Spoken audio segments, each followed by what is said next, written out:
வணக்கம் மகளே, welcome to the fences show. இன்னைக்கு ஷோல நம்ம பார்க்க போறது அப்புடோ இப்படோ எப்படோ அப்படின்ற ஒரு தெலுங்கு மூவியோட ரிவ்யூ. இந்த படம் பாத்தீங்கன்னா அமேசான் பிரைம் ஓடிடி ஆப்ல அவைலபிளா இருக்கு. தமிழ் டப்பிங்லயுமே அவைலபிளா இருக்கு. இந்த படத்துல நிக்கில், சித்தாந்தா, ருக்மணி மற்றும் பலர் நடிச்சிருக்காங்க. இந்த படம் ஒரு காமெடி கலந்த த்ரில்லர் அப்படின்ற மாதிரியான ஒரு ஜேர்னல்ல எடுத்திருப்பாங்க. ஆக்சுவலா இந்த படத்தோட ஸ்டார்டிங்லேயே நம்ம ஹீரோவை காட்டுறாங்க. இவர் வந்து ஒரு ரேசரா இருப்பாரு அண்ட் யூகேல தன்னோட ஃப்ரெண்டோட வாழ்ந்துட்டு இருப்பாரு. அந்த டைம்ல தான் யூகேல வந்து ருக்மணியை சந்திக்கிறாரு. இந்த ருக்மணியை 2 வருஷத்துக்கு முன்னாடி இவர் லவ் பண்ணிருப்பாரு. பட் ஒரு மிஸ்கம்யூனிகேஷன் காரணமாக அந்த லவ்வை சொல்லிருக்க மாட்டாரு. பட் யூகே வந்ததுக்கு அப்புறம் மட்டும் அவங்களோட ஒரு லவ் ரிலேஷன்ஷிப்ல ஈடுபடுறாரு.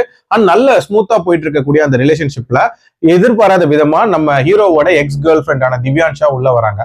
அந்த திவ்யான்ஷா யாரு, அந்த 2 வருஷத்துக்கு முன்னாடி அவங்களுக்குள்ள அந்த லவ் அப்படின்றது ஏற்பட்டது என்ன, எப்படி பிரிஞ்சாங்க, அண்ட் திவ்யான்ஷாக்கும் கேங்ஸ்டர்ஸ்க்கும் என்ன சம்பந்தம், அண்ட் திவ்யான்ஷாக்கு என்ன ஆகுது, அண்ட் டுவர்ட்ஸ் எண்ட் இதுக்கான விடைகள் என்ன அப்படின்ற மாதிரி நிறைய விஷயங்களை சொல்லக்கூடிய ஒரு படம் தான் இந்த படம்.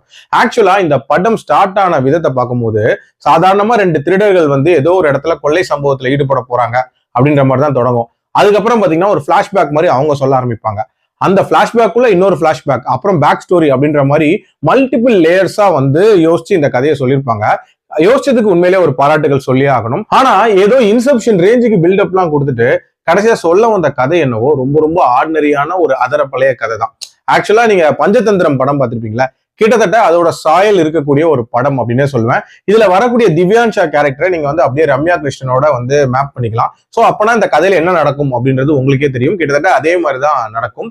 இந்த கதை யூகேல இருக்கிறனால ஏதோ விஷுவலா ரொம்பவே நல்லா இருந்த மாதிரியான ஒரு ஃபீல் கொடுத்துச்சு அப்படின்னே சொல்லலாம். அண்ட் ஆல்சோ ஒரு சில மொமெண்ட்ஸ் அப்படின்றது கொஞ்சம் ட்விஸ்ட் அண்ட் டர்ன்ஸோட இருந்துச்சு. ஆனா எதுவுமே ஸ்ட்ரைட்டா சொல்லக்கூடாது அப்படின்ற மாதிரி இந்த கதையில முடிவு பண்ணிட்டாங்களா என்னன்னு தெரியல. சாதாரணமா ஹீரோயினை லவ் பண்றாரு அப்படின்னா கூட அதுக்கு ஒரு பிளாஷ்பேக், அதுக்கு ஒரு ட்விஸ்ட் அப்படின்ற மாதிரிலாம் யோசிச்சு ரொம்ப இழுவையை போட்டாங்க அப்படின்னே சொல்லலாம். ஓவரால் என்ன பொறுத்த வரைக்கும் ஸ்கிரீன் பிளே அப்படின்றதெல்லாம் வித்தியாசமா யோசிச்சாலும் சொல்ல வந்த கதையை வந்து ஒழுங்கா சொல்லணும் அப்படின்னு தான் நான் சொல்லுவேன். என்னோட ரேட்டிங் இந்த படத்துக்கு 2.2 out of 5. அடல் கண்டென்ட் எல்லாம் பெருசா இல்ல, பார்க்கணும்னா பாருங்க. மீண்டும் அடுத்த விமர்சனத்தில் சந்திக்கிறேன். நன்றி, வணக்கம்.